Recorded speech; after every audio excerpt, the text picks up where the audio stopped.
It's okay, little buddies. I'm not replacing you. You're just getting some new brothers.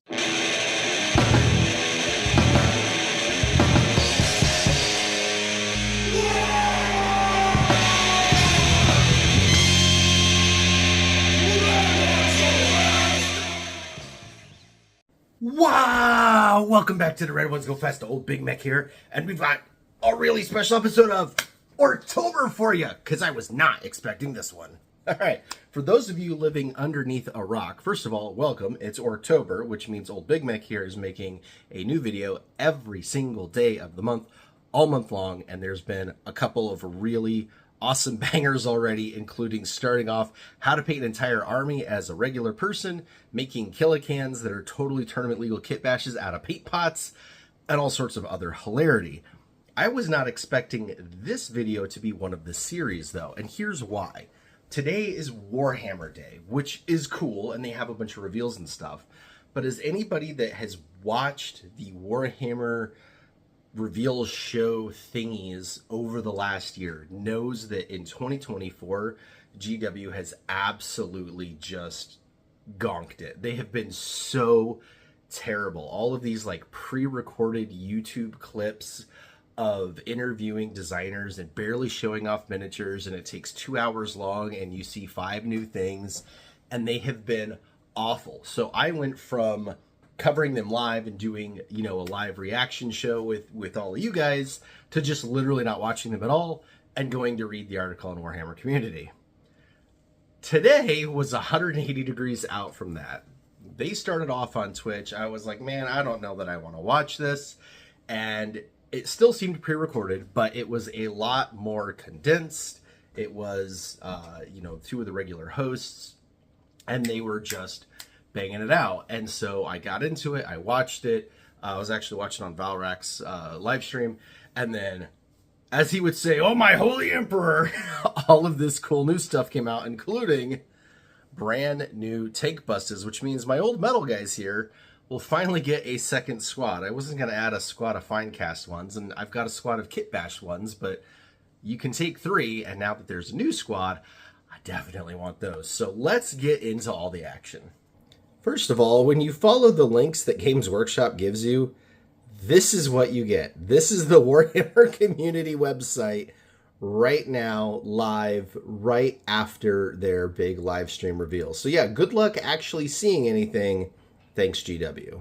And look, I've been really kind of on GW a lot about their websites. Their whole new you know, migration from gamesworkshop.com to warhammer.com and that new style web store was absolute garbage. And I don't just mean like on the opinion front, on like the way that it looks or the user interface. I mean like actual customer experience. I was one of those customers that had pending orders that were still pending in the system when the changeover took place, and they all disappeared.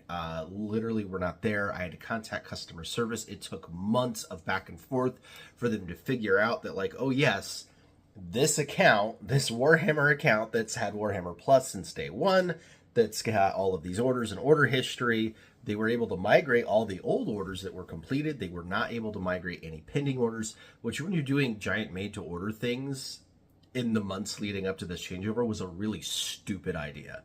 And so, yeah, I finally did get all my orders, including the landing pad right there.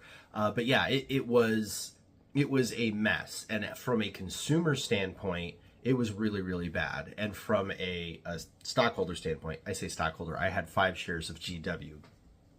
Go buy your own. And then, but I mean, their annual reports are all public anyway. I mean, anybody can go read them. But it's fun to just kind of have one piece of paper to go, I'm the boss. Anyways.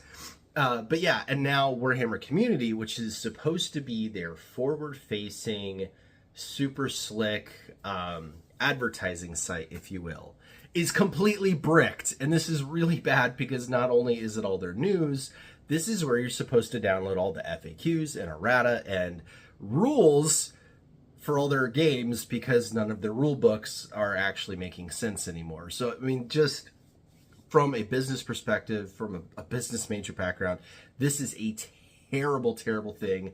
GW really needs to get this better. Okay, so we can't go to their website. Let's figure out where else we could look at it. All right, good old social media for the win. As much as I hate it, it does work at least most of the time. And here we are on the Warhammer 40,000 Facebook page. You can see here's their old thing, and we get into the new stuff right here. So first of all, there's this cool new Astra Militarum mini called Provisionally Prepared. It looks like it might be the holiday mini, which would be odd that it wouldn't be an Orc mini for the first time, but this could just be a fun extra thing. I really like it. It's super funny. And apparently in the Killteam box that these guys are going to be in, which we'll talk about here in a second, there's actually missions for where these guys got to steal food, like a mission within the mission, which is really cool. All right, moving along, and we've got, this is what we're here to talk about, the new Killteam. I was surprised that we got this much preview of it because the brand new Killteam version just launched. It's in the stores like literally today, and they're already talking about the next box, and they gave a full reveal. And man, this box is a banger. First of all of this terrain is brand new, and it's really, really cool. This borrows heavily from the spaceship designs from when they did the whole Space Hulk series on Killteam. So I don't know if these are going to coordinate with those, but apparently this is underneath a basilica. You can see you got all the Imperium logos here, and you can actually use this as a bunker, which is really, really rad. You can see we've got some Ratlings here. We've got some massively awesome new orcs. Let's take a look at those. And I mean, come on. They even named it Brutal and Cunning. All right, so here we go. First of all, we've got the Ratlings.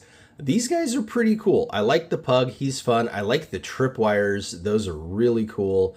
I like the whole team. You got a couple of regular snipers. You got a couple of jungle-looking guys. I like this listening dude, the radio man. He's really cool. Grappling hook dude. Yeah, this whole kill team is really cool. I want to add these to my Imperial Guard for sure. But these guys, oh, Gork and Mork, the Rekka Crew kill team is amazing. So this is definitely Tankbustaz. They even called him Tankbustaz in the stream. And it's interesting. It is bigger than the old Tankbustaz squad. So you still have your two bomb squigs, which we got right here as I just dropped one. You still got a couple of bomb squigs, which is super awesome. I love the new ones. They are very orky and thematic. You can see we still have the tank hammer. He's this guy right here on the right with the rocket on it. And yeah, there's your old school one right there in metal. Definitely liking the new update. Though I would have liked a better pose of it, but you know, I can't complain. This guy up here is very much a tank hammer, but without the rocket. So he's all new. I like him. He's interesting. And then you've got a couple of your regular rocket launcher boys. So the old Tankbustaz had the double rocket guy here, and he is faithfully recreated here, double rocket style. Much love to that. Then you've got, you know, regular rocket launcher guy still in the team right there. And then you've got your close combat dude, which is new. This guy right down here is all new. Your old Tankbustaz had the dual rocket pistol guy. He is now missing, but you'll see the knob now has the rocket pistol. And then you've got that close combat guy that's new. Here's the old knob. He carried one of the double rockets. Yeah, and he's cool. Not nearly as cool as this new knob. I really love him. And this armor style, man, I gotta say, this armor style is amazing. I wish they'd make a set of Ard boys in this style. I wish they'd make some new knobs in this style. This is one of the coolest orc kits they have made in a long time. And that's high praise. I really like almost all of the new orc stuff that has come out in the last 5-6 years. But this is a 10 out of 10. All right, moving along, and there's the terrain. Like I said, all new, designed to turn into a bunker. They've got these, you know, defensible spaces with your firing ports. Really cool. The Killzone Vulcus compound upgrade. I like that. I like that a lot. And outside of the Killteam preview, the only other 40k stuff we got were the new Holiday Battleforces. And these are really cool. I love this because these battle forces are designed to work with the combat patrols. That is smart. They really should have done this a long time ago as a like, hey, you bought the combat patrol as step 1. Here's a box you can buy as step 2 to make your army bigger. I really, really like that. That is a super smart decision. This Tau box, I love this Tau box. It is a commander, a broadside, a ghost keel, which is huge, and then the absolutely massive thingy here. I forget what it's called, Storm Surge or something like that. This thing's like a foot tall. This is a super rad box. I want this box. My grot that loves Tau would absolutely go bananas for this box. This is really, really cool. I love that it's not just a bunch of fire warriors and stealth suits, which is what they tend to do on the Tau boxes. So very, very cool there. Next is the Necron Hyper Crypt Legion. This one's pretty cool too. I don't know how exciting it is from a building perspective. You've got a squad of regular Necron warriors and then a squad of whatever the close combat Necron guys are. The leader dude is cool, and obviously the Satan Shard guy, the Void Dragon, is way cool. But yeah, I don't know if the basic troops are as exciting, but again, it works with the combat patrol box extremely well, and that is cool. And the Void Dragon is massively cool, so still overall good box. Next is the Adeptus Sororitas Pinent Crusade Host. Now this box on its own is kind of weird.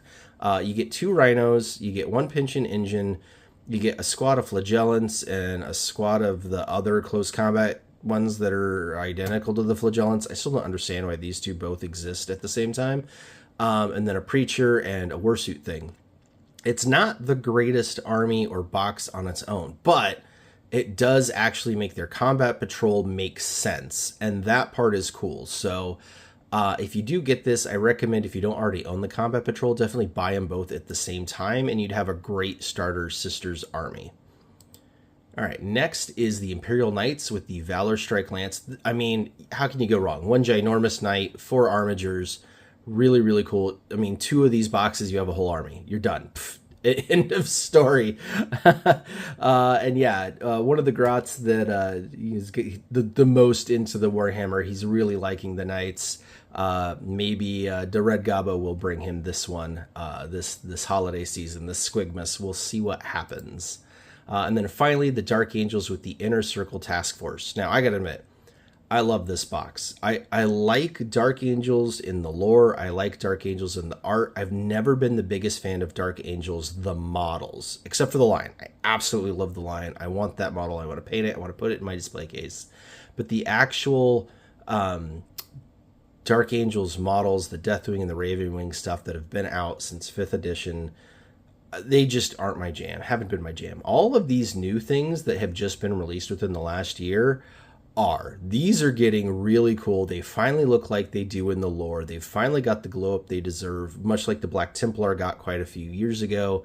And yeah, I'm digging this a lot. It would be, if this showed up under my Squigmas tree, I'd be a pretty darn happy orc. I mean, they are still green. And that brings us to the non-40k stuff. I mean, I like AOS. I haven't played it yet. But yeah, here's where we get our orcs. They only come in the Age of Sigmar. It's the Battleforce Ironjawz Rekka Mob. This is a really cool box. There's this absolutely ginormous model that they have. This thing would totally be a kill rig. It even has a couple of orcs that hang off the side of it, like the Outrigger guys. Put a little trailer on this with a gun on it, and you've totally got yourself a alternative kill rig. These Ard boys are gnarly, dude. You can totally make some mega knobs out of these guys. They are so up armored and so awesome. These dudes in the front make absolutely killer knobs and war bosses. This is a kit basher's dream. This is a really wicked cool battle force. And yeah, that's about it.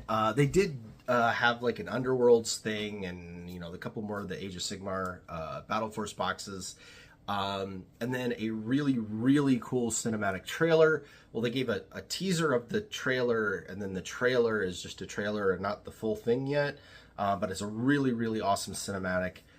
That one is live up on Warhammer TV. You should definitely go check that one out. It's Death Watch, and it is really cool. Their animations that have been coming out lately have just been absolutely on point. So I've been really excited about that. But yeah, that was the whole thing. I am a fan of it. It was short, it was to the point. They showed off all of the models in their entirety. They talked about the boxes. I love what they did with the battle forces for both 40K and Age of Sigmar, that they actually are designed to work with the combat patrol or the spearhead, you know, depending on which game system, which is just makes so much sense. I mean, so many of my videos are, okay, you bought the combat patrol, what do you buy next? How easy is it that you can go, just buy this battle force and you're done?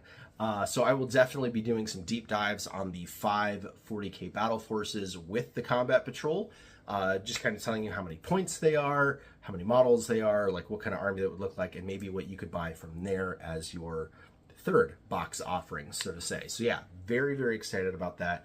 Way excited about the new Killteam. I don't play Killteam. I mean, I love it. It's just not my, it's not my thing. When I do tabletop stuff, I want a whole army. I don't want a skirmish squad. I want a whole army. And every time I've tried a skirmish squad game, it just doesn't hold my interest.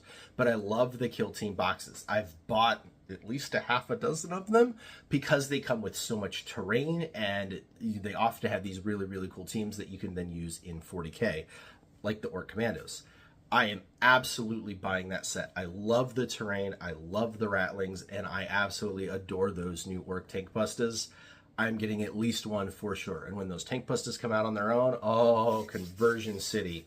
Those are some of the coolest orcs I have ever seen. All right, that's going to do it for this surprise video. I really didn't think that we were going to get to see anything, maybe a teaser of like one model, maybe the holiday orc model, which they haven't shown us yet. We'll probably get that one in November if it's even part of a reveal show. But it was exciting that there was enough content to actually make a video on it.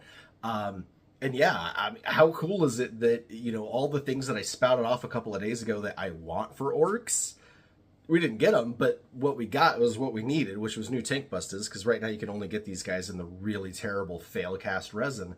And they are so cool that you can use them to convert half of the things I was talking about. And that makes old Big Mek a very happy Big Mek indeed. All right, that's going to do it for this one. I got to get back to work painting on things so that I can bring you another brand new video tomorrow for ORKTOBER. Until next time, walk on!